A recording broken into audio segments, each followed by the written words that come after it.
Hello, this is Tony Heller from RealClimateScience.com. 20 years ago, people on the political left were very big on questioning authority. At that time, they considered the Cheney family to be war criminals and the ultimate evil. They said we had no business getting involved in foreign wars with countries who hadn't attacked us. But that all changed in the year 2008 when the face of the military-industrial complex changed.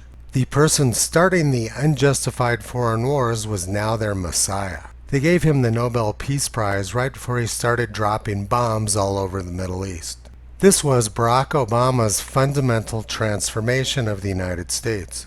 He made the political left stop questioning the military-industrial complex and instead become its biggest supporters. Then came Donald Trump, who became the first president in a very long time that didn't start any foreign wars. This should have made the left very happy, but by that time they were fully vested emotionally in the military-industrial complex. Liz Cheney has been trying to bring down Donald Trump since the beginning of his presidency. She transitioned from being considered a war criminal by the left to being one of their heroes. This is my favorite house in our neighborhood. It's a few blocks away from us. We walk past it with the dogs almost every day, and the person who lives there is Harriet Hageman. She's the person whom President Trump has chosen to run Liz Cheney out of Congress. Liz Cheney is our Congress pronoun from Wyoming, but she's made it clear that she does not like the people here. The New York Times reported, Liz Cheney hasn't attended Republican Party events in person in her state in years. Amid a wave of local conservative hostility, I'm not going to convince the crazies, she said. She makes no effort to represent the people of Wyoming, and she doesn't even like us. Even CNN knows that Liz Cheney is in a lot of trouble in the Wyoming Republican primary. So she's doing just what you'd expect her to do. She's trying to undermine the Wyoming Republican Party and undermine the will of Wyoming Republican voters. She's actively recruiting Democrats to pretend they're Republicans and contaminate our primary. You'd think that in the most Republican state, her neighbors might be supporting the effort to get rid of Liz Cheney.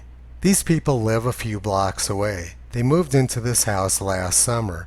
They still have Tennessee plates, they don't take care of their yard, and they have a Cheney for Wyoming sign in their yard. These people live right across the intersection from Harriet Hageman and have a Cheney for Wyoming sign in their yard. These people live 2 houses to the west of Harriet Hageman, and they have a Cheney for Wyoming sign in their yard. These people live 2 houses to the south of Harriet Hageman, and they have 2 Cheney for Wyoming signs in their yard. There's a lot of Democrats living in that neighborhood, and it's interesting that they have Cheney signs in their yard when it wasn't that long ago that they considered Cheneys to be war criminals. President Trump was the first president in a very long time who didn't start any wars, but people on the left were conditioned to hate him. Liz Cheney has been working to undermine President Trump for years, so she's now a hero of the Democrats. Their irrational political thinking defies comprehension. But even stranger is, why would they want to offend their neighbor who's about to become one of the most powerful people in Wyoming? Liz Cheney has made it clear that she hates the people of Wyoming. She calls us crazies. Even CNN knows that her preferred pronoun has no chance of winning the election. Which leads me back to the title of this video. Democrats seem to have no common sense or manners. Toto is looking forward to having Wyoming's congresswoman in our neighborhood. Toto moved to Wyoming a little more than 2 years ago in order to escape the crazies south of the border in Colorado. Toto, Kyrie Caesar, Toki, and Upala all love walking past Harriet Hageman's house. You can visit them on the web at RealClimateScience.com.